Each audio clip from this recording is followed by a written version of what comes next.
today I'm going to actually give you a quick demo about how to do oil painting.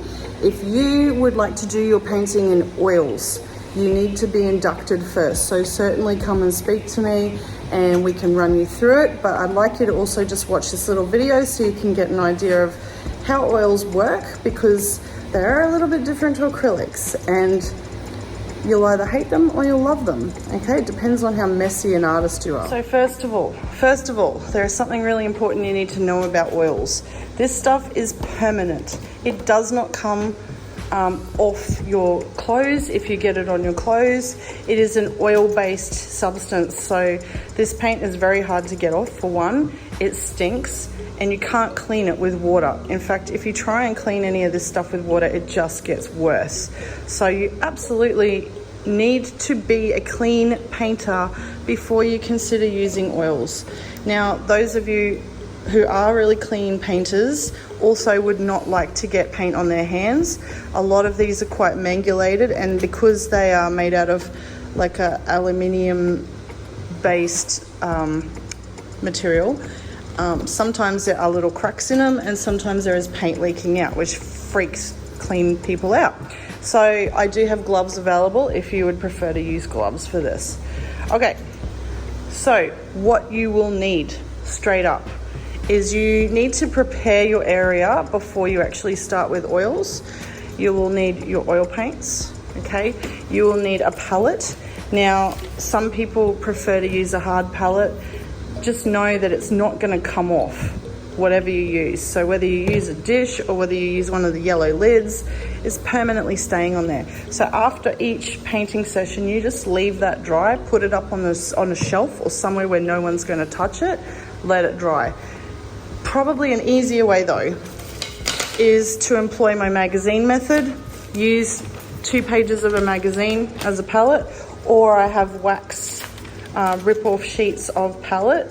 When you prepare your palette, you make sure you only put out little bits of paint at a time, because you cannot put it back in the tube. And this stuff is really expensive. Like some colors, which are like, these are giant things like this, like titanium white, for example. This is worth $50 for that tube. But there are some more specialized colors that come in half that size that I've paid $70 for before. So they're really expensive as well. So you need to make sure you just put out little tiny bits at a time.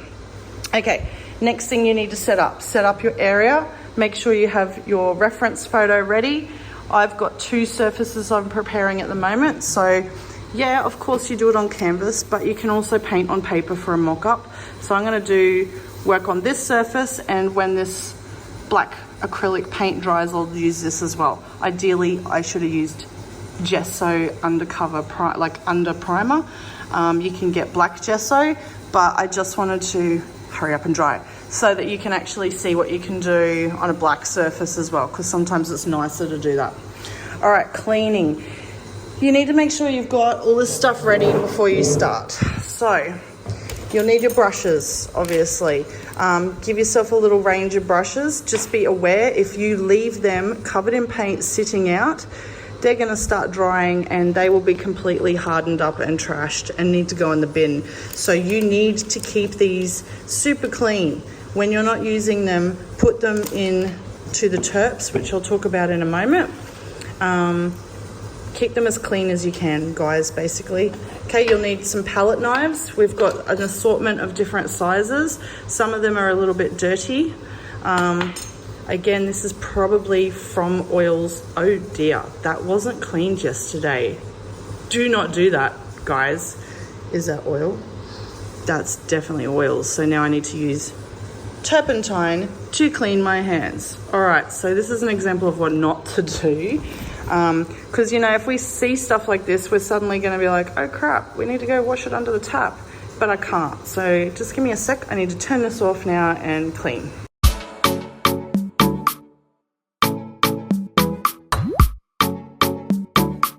So I've just cleaned my hands and the implement with terps. So if you have to clean yourself with terps, once you've put terps all over your fingers, it's actually going to burn after a while and it will dry your fingers out. So it's really, really important that if you get oil on your hands and then you have to clean it straight away with terps because it's not good for you, you immediately need to go and get soap and water afterwards, and you need to wash your hands because otherwise your hands are gonna burn. All right, so already before I've even started painting, there is so much involved in oils, but you know what, some people love it, some people hate it. Don't stress if you hate it. Some people just don't want to deal with the mess, and that's okay. And other people love it because they love the effects. I will get to the good part of oils soon. I'm sorry that it's taking this long. Okay, let's get to our mediums now that we've cleaned up the mess. All right, go big mess. So a number of things that we need. All right, this is the old-fashioned way that people painted, linseed oil. Now I've put under there spread blend. This actually helps to thin out the oil paint so that if you want a bit of a transparent look, because we work in layers with oil paints, then you can actually use that to just make it a little bit more transparent and give it that really nice, gentle, delicate look. That's how some people get their super fine brushes and they do little hairs and that. All right, cleaning first of all, terps. All right, you need to use the terps. Again, it's low odor, so you're not going to smell this big stinky stuff, but it's still going to affect you. So make sure you put the lid on it straight away. What I've been getting people to do with terps is get yourself a jar. We have a bunch of jars, and you can put your name on it if you wish. We never ever throw this stuff down the sink. Okay, that is bad for the environment, and it'll just ruin the sink and the plumbing, etc., etc. We cannot throw that down. So there are different ways that we can dispose of this that you can talk to me about later. But for now, you get yourself a jar with a lid. It has to have a lid. You need to make sure that you label it terps because it's super, super important that people don't, you know, if we've got unlabeled jars, that's just dangerous, guys. And I will just seal it up and throw it out because it's not good. All right, so terps is what we use to clean our brushes. You can reuse it. Like this can just get as dirty as you want it to. All I tend to do is start with a little bit and then just top it up. Once it gets completely gross, then we dispose of it. But you can do that down the track. All right, how we dispose of it, just for interest's sake, is sometimes we dig a hole in the dirt and we might put it down there, or we seal the lid and we put it in the bin. There's a few different ways we can do that.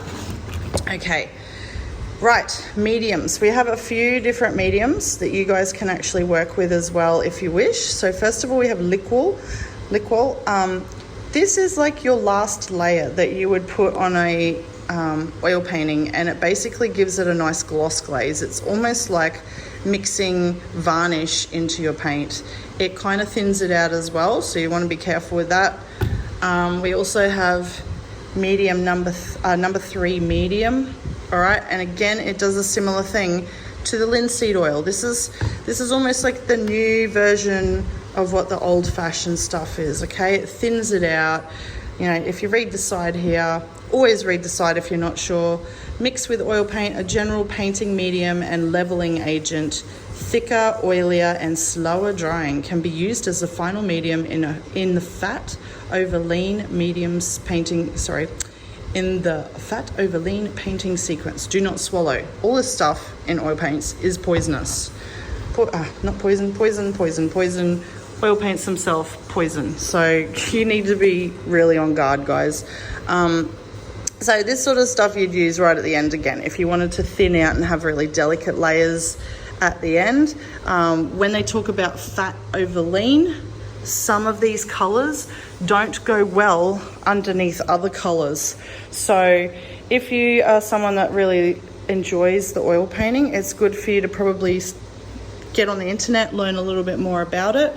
But things like, okay, so titanium white is okay to go over the top of other ones. We see this as a fat color, but there is another color which is called zinc white, and that cannot go over the top. You know, it's one that can't go underneath other colors. You can't put thin under fat, or sometimes it'll crack through. There's a whole nother science in that. But don't stress too much at the moment because most of these are fat colours. The only way to thin them out is to use your mediums. Okay, so now I'm just going to get out my colours that I want. I've got the lion. Sometimes these lids may not come off very easily. You'll have to go in the drawer and get pliers.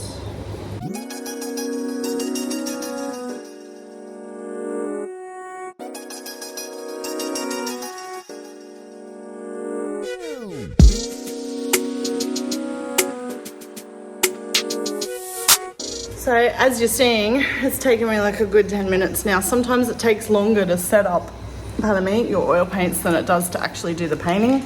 But it is really important that you get yourself set up and ready. If you don't have time to start oils, just be really aware of time management.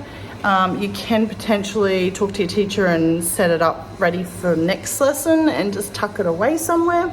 That's fine. So I've got everything ready to go here. I've got my mediums.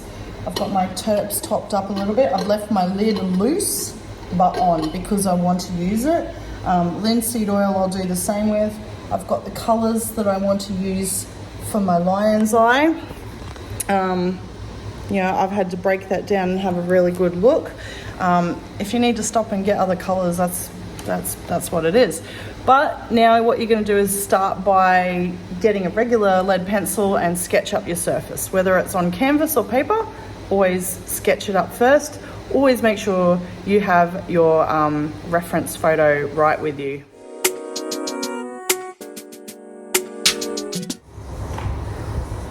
Okay, so first thing I'm going to do, use my palette knife to actually mix up the base colour that I want. There's that middle bell. And then,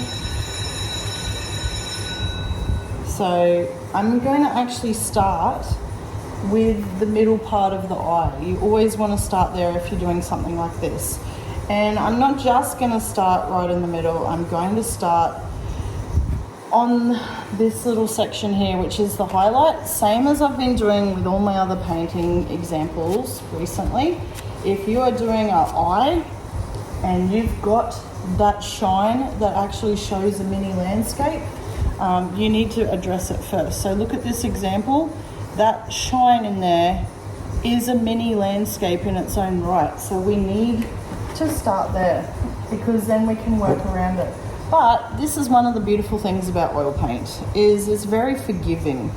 And if you make a mistake, you can just go in layers over the top of it and it really doesn't matter. So I'm starting by mixing my colours. I've still got my little rag here that's got terps on it from before, so I clean my palette knife in between each go. Okay, and I'm going to actually start by laying down foundations with that blue. Okay. Oils, the other good thing is that you can work quite messily at the beginning and then you just build up on it. You just keep building and building and building.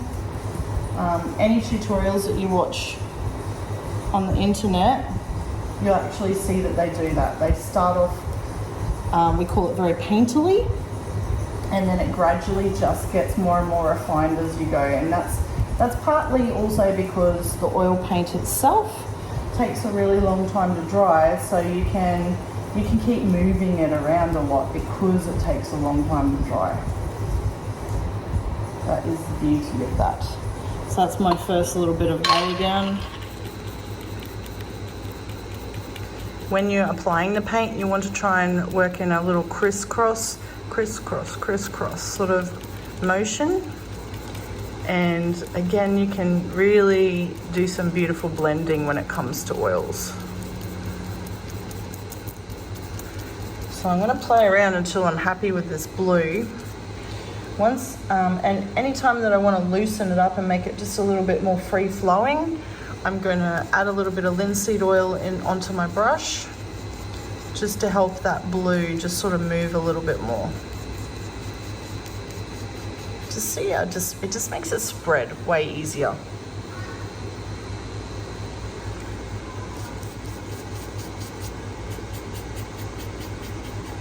When I'm happy with the blue for now, I'm going to clean my brush in the terps straight away.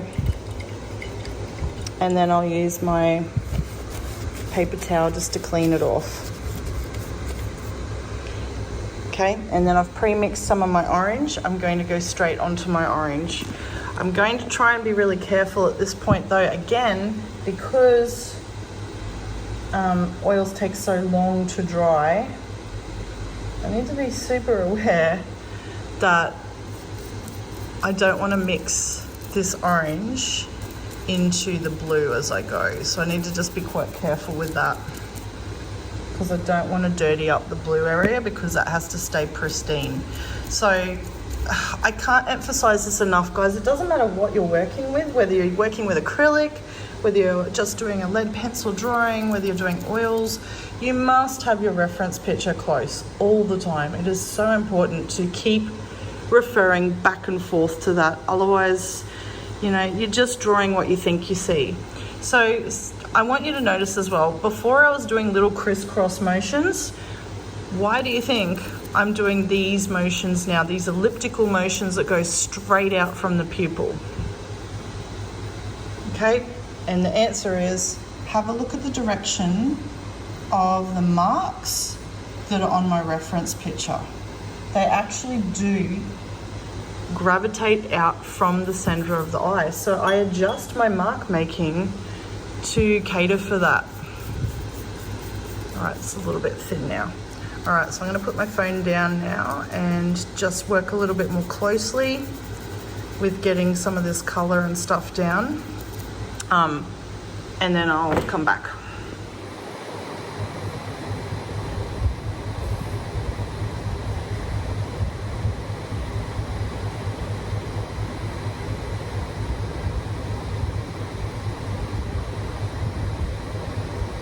I'm coming along as I work on this now. I'm like, okay, there is darker sections in this. If you look at the reference picture, it's not all, you know, you need, I just can't emphasize enough, you need to always go back to the reference picture. Look at where those little marks are, look at the shapes that are in it. What can you add into that?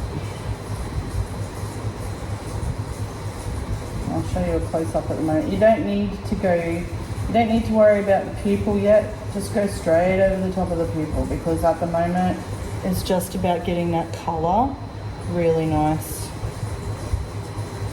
As I'm working, I'm actually looking at closer to the horizon line in the photo. It goes quite dark. Okay, so I can put some of these little marks in here. These are almost like little silhouettes.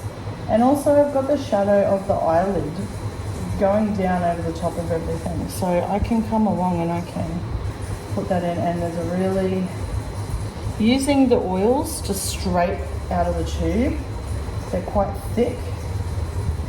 So you really do need to layer them a little bit and, you know, get them down with taps.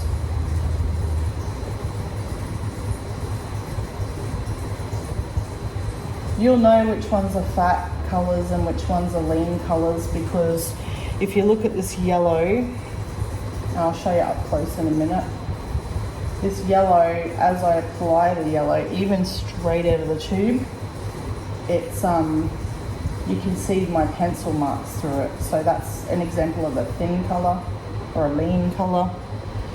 Your fat colours are quite thick and chunky, and they'll go straight over something and cover it.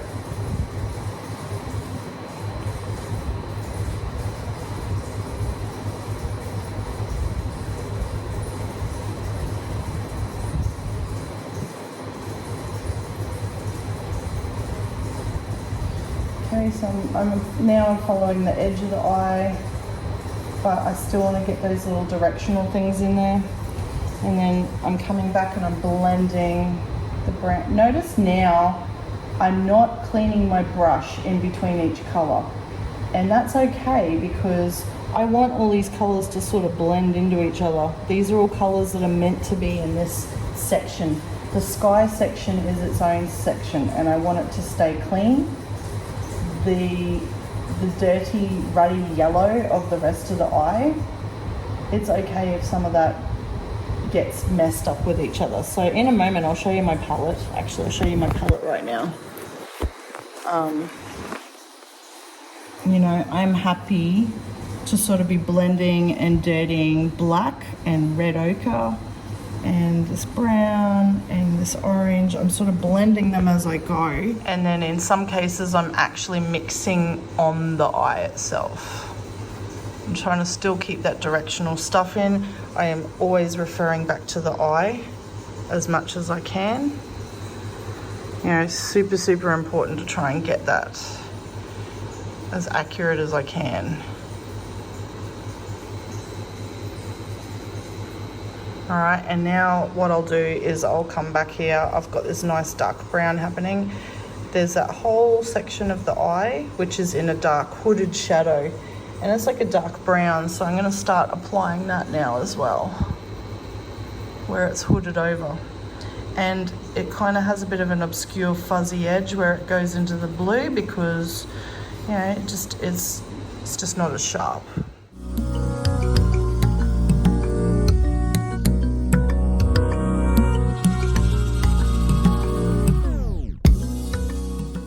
There's a few little details that kind of go into the corner of the eye because this mini landscape is a reflection, and I need to still show that. Like, I think there's some little trees in here, so I want to try and keep that colour as close to the other colours that I'm using around it. Okay, and there's a little bit over here as well.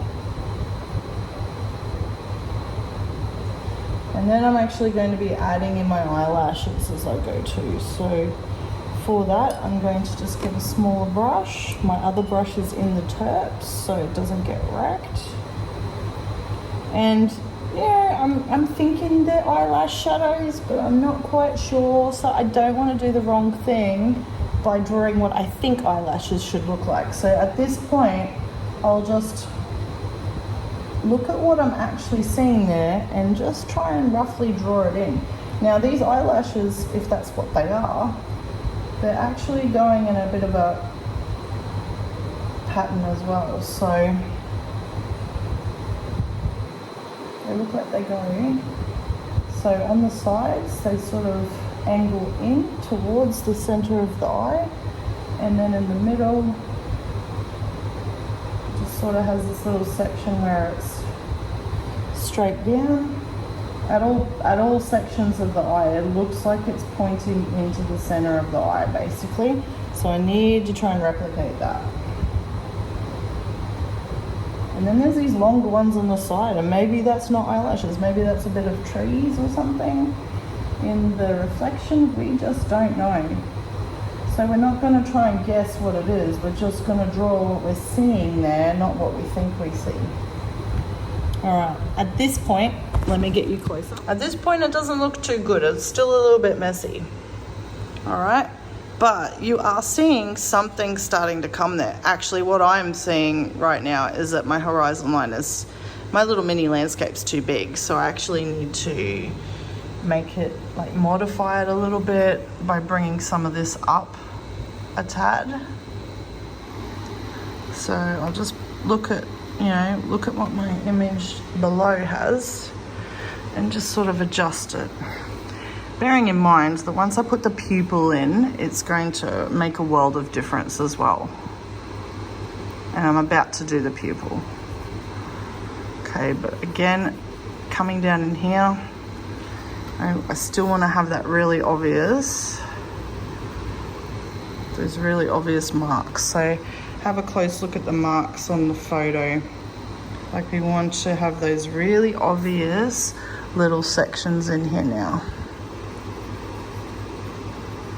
And you don't have to do them exactly the same, but it's a good idea to try and replicate them. All right, when I'm ready to do my pupil, I need to use the most blackest bit I've got. Now, because this eye is on an angle, it is not a perfectly round pupil. It is slightly elongated. So make sure, again, looking at your reference pictures all the time. The pupil really stands out in any photo. as the dominant part of the eye, unless there's light going over the top of it.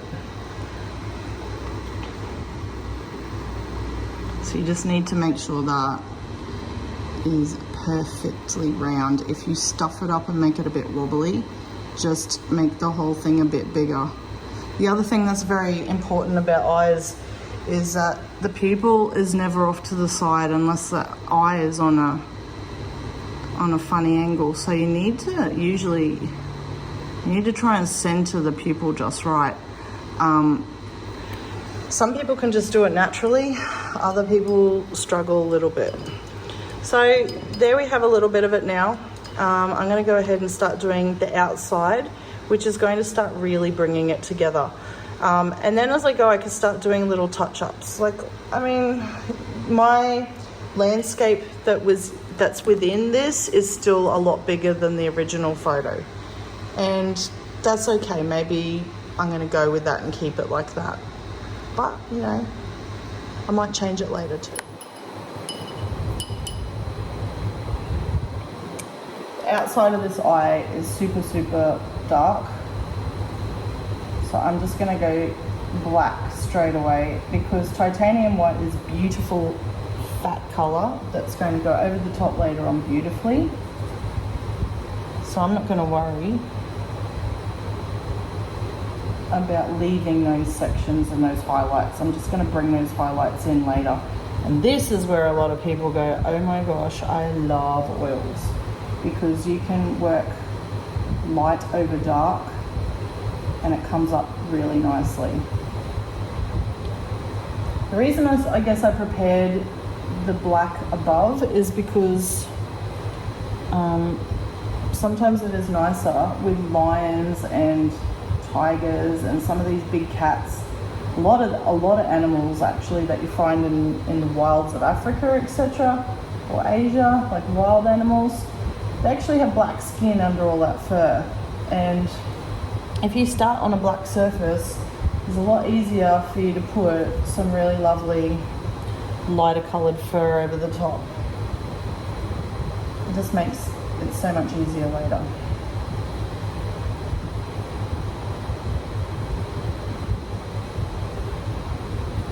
So even now, like, there's lots of little details in this eye, but for now I just want to get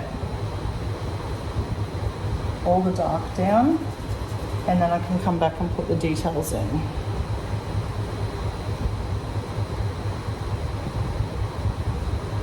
So work with your brushes as well. Like, if you've got tiny little delicate brushes to do delicate work, that's great, but have some medium-sized brushes to get your colour down, your base colours down quickly in other areas.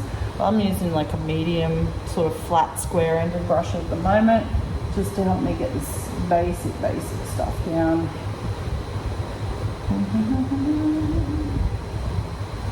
I've got to be careful as well if I'm going black straight over the top of my pencil marks. I need to be able to remember where different little sections are. So as I'm doing this, if I accidentally blank out bits that I'm going to forget about later, I might just come along just with a tiny bit of another colour, and I'll just quickly lightly draw that back in just so I don't forget it.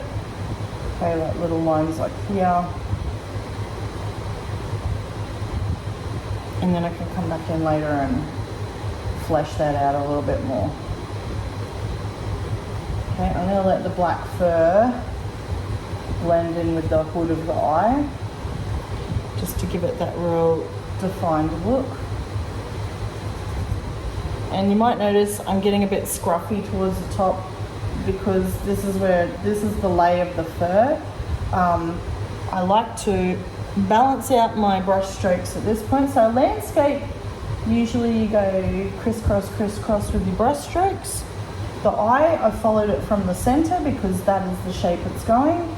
And now I'm following, my brush strokes are going in the lay of the fur. So it's a really good idea to follow fur lines because then it makes it easier when you come back and put in little defined bits of fur, because you've already got your brush strokes laid out in the correct position. So it just makes your life easier. Alrighty. Just gonna get linseed oil onto my brush here and just sort of lightly spread this out.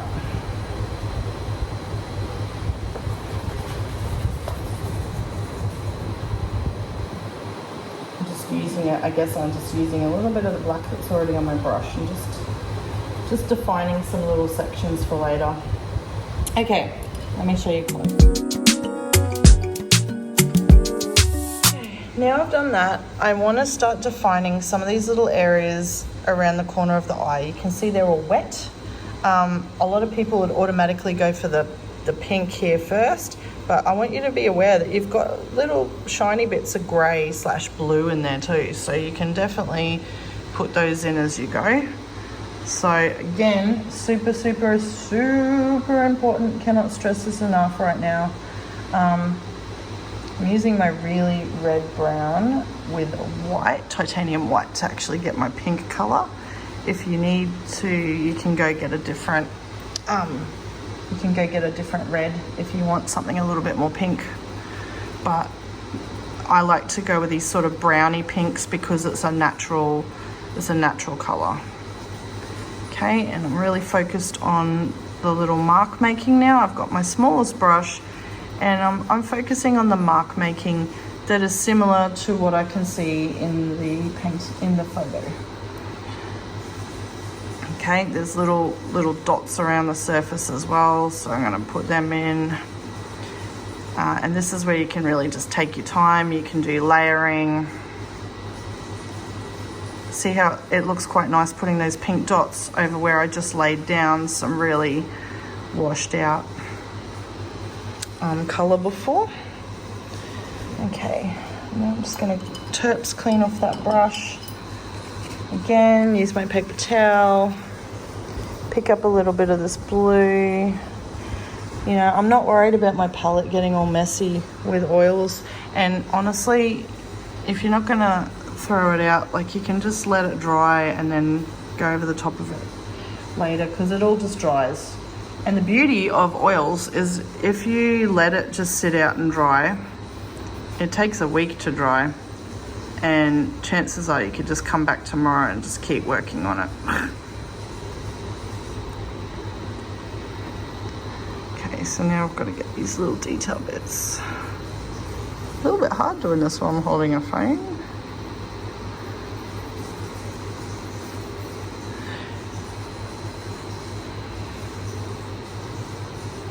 Don't forget there's little white bits in there as well. So I am using it straight off the palette.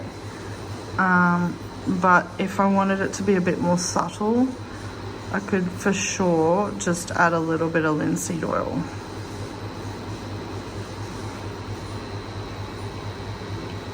Okay. All right, so that's my beginning. If I was going to continue on now with fur and stuff, I guess fur is fun. If you've looked at any of my other demos, I am so much freer once I get to the first stage. I like to find a brush then that's a little bit scruffy. So this brush here, just show you a bit closer. This brush here is a bit more of a stiff brush. You can see that the fibers are pulled apart a little bit more. And that's going to give me just a really nice stiff brush look. I just accidentally dipped it in black and I don't want black. Okay, so let's have a look. So I've got my pale bit under the eye that's got a tiny bit of yellow sort of ochre sort of colour in it. I'm going to get some white, put it over here, mix a tiny bit of that orange with it. So I've got this lovely little peachy colour. I'm using linseed oil to spread it out. And then I'm going to come over here and I'm going to start just doing some really nice broad strokes. Again, it probably would have looked nicer doing this over the top of an already prepared black surface. Because black's still a little bit wet, you're getting a little bit of this grey stuff coming into it, and I'm just going to go with that because I can always come back over the black later. But I love a good scruffy brush to do fur. Scruffy brushes are great for fur.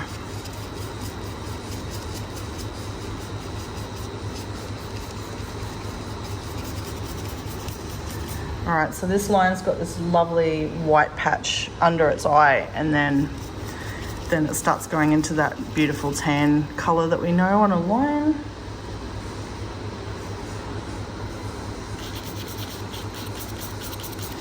So at the moment I've got this really quite lean because you can see a lot of the pencil through it, but I'm just gonna play with layers and just keep going. If I want it to spread a little bit quicker, I'm gonna use my linseed oil just to get my basic stuff down. And again, layers. Beauty of oil paints is you can just keep coming back and layering that thing. All right, but if you start with a nice thin application, then it's not gonna look as heavy. The beauty of oils though is that you can build it up. You can have really thick, chunky stuff. It will give you the same effect as using a texture paste. It dries chunky. So if you apply it chunky, it'll take a week to dry, but when it's dry, it actually will have that really chunky look on it. And it honestly does take a really long time to dry. Like even this paper-based one I'm doing now, you guys will see it in the art room drying and you won't be able to touch it because it will be wet and you will get it on your fingers, and then you'll have to do the huge big cleanup that you watched me do at the beginning of this video just to get my hands clean. So at the moment, this orange I've got super lean. It's linseed oiled down quite a lot. Because I'm not too worried about getting individual hairs in there yet. Later on, if I wanted to put individual hairs and I wanted to work really delicately, I could get my very small brush and I could start putting in some individual hairs. But at the moment, I just want to get a basic thing down so I can show you. Okay, so if you look at the reference picture, the hair goes white again over here. I'm just doing that straight over the top. And again, it would have looked better if it was on a black surface. Pardon me, which I prepared up there, but I'm not using.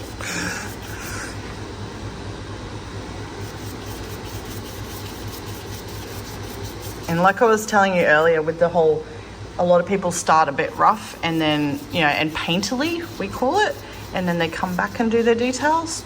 That's what I'm doing right now. Like I've done my eye highly detailed, but I'm doing my fur very rough right now. But then if I wanted to come along with my delicate brush later, which my brush isn't as delicate as I think it is, I can actually come back and I can put some of this black in with a little bit more delicateness, and I can even put some of those black in between marks. It is better to put black underneath and work over the top of it, but you can certainly paint some of that skin back in underneath like I'm doing now. There's nothing wrong with that. And the edge of the eye here, like if you look at the reference, you've got those little fuzzy bits under there. So now I'll come back here and I'll just put this down.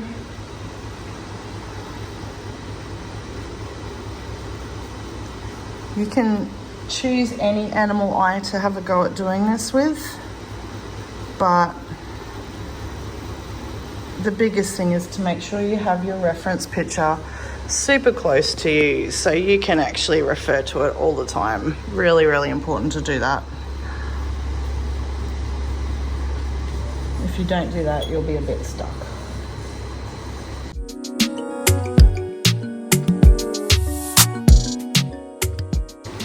Now I'm doing this really thin stuff over the top of the fat white. This is where I'm really seeing the benefit of the layering.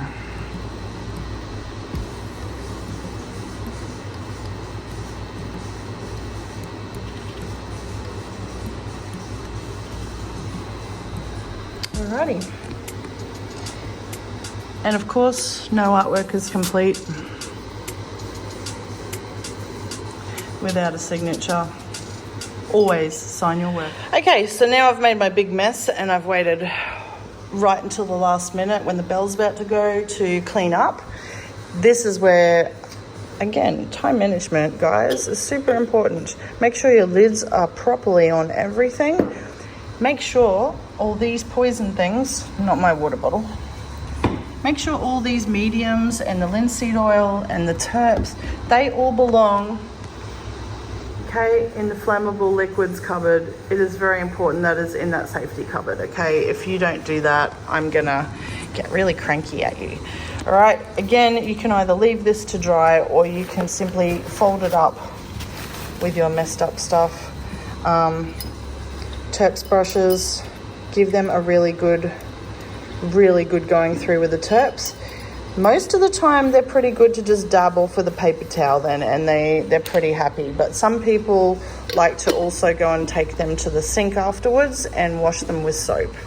So that stuff goes away now. This goes in the bin.